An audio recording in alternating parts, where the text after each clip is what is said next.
Hey everybody, welcome back, and today we're going to be making this. We're going to go over my step-by-step creative process, and we'll go over in detail how you can create something similar to this. So let's get started. Now, the first step in any artwork that you ever do should always be gestural drawings. These are short, quick drawings, 5, 10, 20 seconds at most, where you're trying to get the overall structure and shape of the characters. And you want to just basically get a feel for how you want the shapes to look, how you want the forms to look. It really helps. It'll always improve your drawings.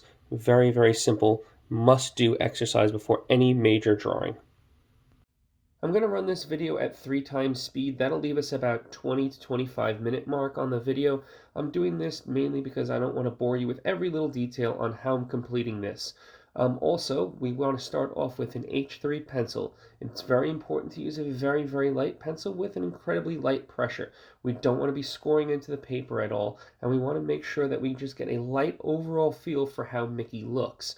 And since I've drawn him so many times, I kind of have an overall feel of his shape, but then again, this is why we go back to doing the gestural drawings.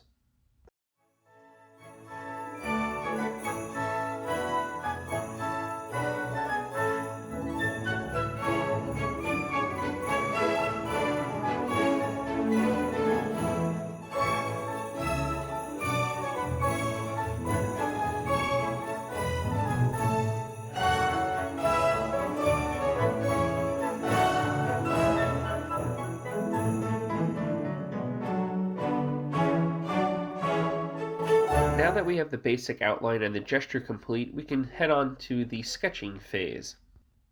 I always enjoy the sketching phase the most in any aspect of the drawing. That's because this is the time where we can really flesh out all of the little nuances and details of the character. We don't have to have a fully rendered finished product, but it still feels like we're getting close to something that's finished.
You might see me hesitate or pause from time to time, and that's just due to me looking at a reference image that I have of Mickey. It was a specific Christmas image. I changed and tweaked it around to my personal tastes, but this is just that little hesitation that I have. Also, these hesitations could be me measuring to making sure that the eye matches up with the ears and the scarf matches up with the hat, etc. It's just taking time to once again find those little details and make sure that everything lines up just the way I want. Something else that I'd like to address is the concept of copying and reference images. Both are absolutely fine. People will tell you that copying is wrong or using a reference image is sometimes somehow wrong. Both are completely further from the truth.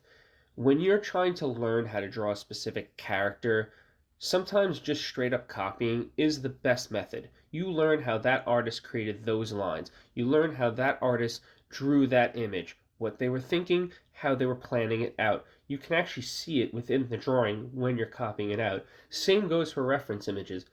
It's essentially a copying on a more advanced level. You're looking at that image. You knew how that artist created said image. So now you're just applying it in a more artistic style by drawing it yourself as opposed to just copying it. Once again, it also gives you that time to tweak it however you like. For people that don't have as much time to draw, using reference images is absolutely a must.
Now that the sketching is done, we could do, well, one of the things that I don't like at all, which is the inking.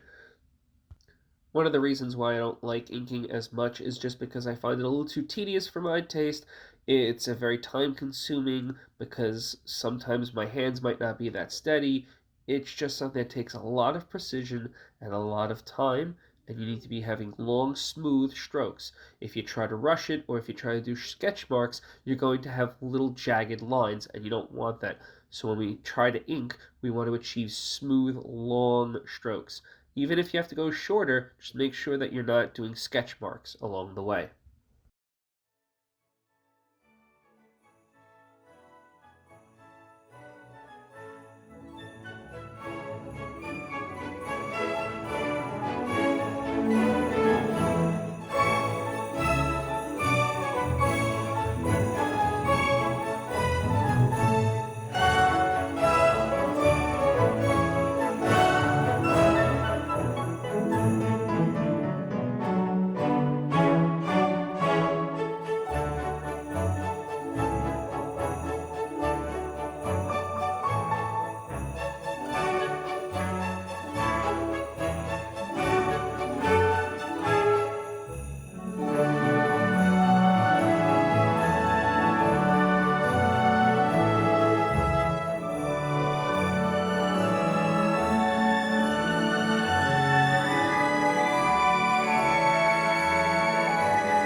Once we're finished with the outline of inking Mickey, we can go ahead and hit in our darkest darks with our Pigma black brush pens. Now, I love these because they give me both a very fine line and a very thick line. If you don't have that, just use a regular black pen. Just go very slowly and very carefully. I also love the richness and the darkness of their blacks. I don't have to worry about going over it again or it bleeding through because it's just too watery.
Now that all the inking is done, we can go into the coloring phase, which is something that I always really love. I love getting all the colors down to the page and creating a blank surface into a three-dimensional object. It's one of my favorite things in art. But a very important step before we start coloring anything is to make sure we have some scrap paper ready and some color swatches ready so we know how it's going to look when we put it on the page, as opposed to just randomly throwing it down on the page and then it's not nearly the same color or the same value that we want. As you can see, I'm testing a couple of greens before I start the holly on Mickey's hat. And this is something that I do all the time. Test a color before you apply it on the page. I also, as you'll see when we color everything, I put a base layer down in alcohol markers. This is just more my illustrative. It's also a very simple way to get an entire color down on the page, and then you can play with your lights and darks and other colors that you want to apply, but always try to go for a neutral color, not one that is too heavily saturated, which means like really, really dark or really, really rich in color. If you do, it's going to be really hard to apply a highlight or a shadow that is not something that looks like its color.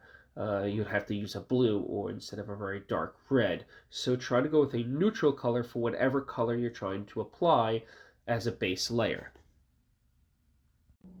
I'm speeding up the coloring process mainly because there's a lot of repetition here and I don't want to bore you again with a lot of me just coloring over and over and over the same spot.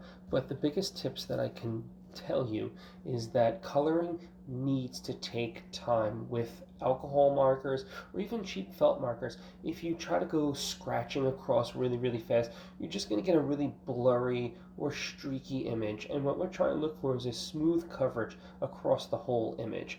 We're not looking for big blotchy spots or big streaky areas. So the best thing I can do is take your time, use slow circular motions, and make sure you fill in every little detail. It might seem tedious, and to some it is, but coloring can also be the really most fun part of the experience. And that can also be enhanced further when we break out the color pencils.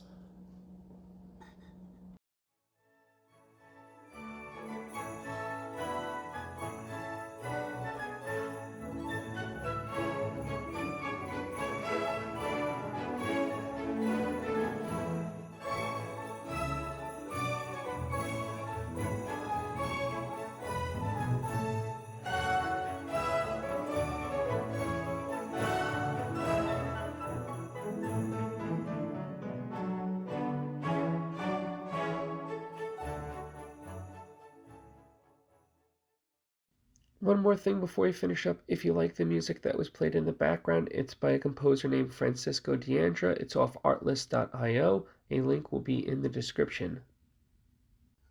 And now that our base layer is done and our colors are all set, we get to have fun and do the highlights and the shadows. First key point in doing any highlight and any shadow is understanding shape and form and where your light is coming from. In this case, the light is coming from the right-hand side, so predominantly things on the right-hand side will be light, and for the most part, predominantly things will be dark on the left-hand side. This can change, however, in some very few instances, but considering this is an illustrative piece and it's considered an easier piece, left, right will be pretty much how we will determine lights and darks. So let's crack out those color pencils. When I'm doing more of an illustrative piece rather than realism, I go for a basic color palette, and that's using more blacks instead of some off colors and using more whites for the highlights. So in this instance, you'll see me use a lot of black, but I will use dark brown for the boots, and I will use a darker red for the jacket, and some grays for the little fluff of the coat and the gloves. But we keep the palette very simple. It's more about understanding forms and the roundness of Mickey, because there's a lot of round cylinder type shapes. And with those last little touches, we are finished. Thank you so much for watching. This is probably the longest video that I've created, and I really appreciate the outpour of people that have actually said that they wanted to see a longer form content video. Thank you all for watching, and I'll see you all again in the next video.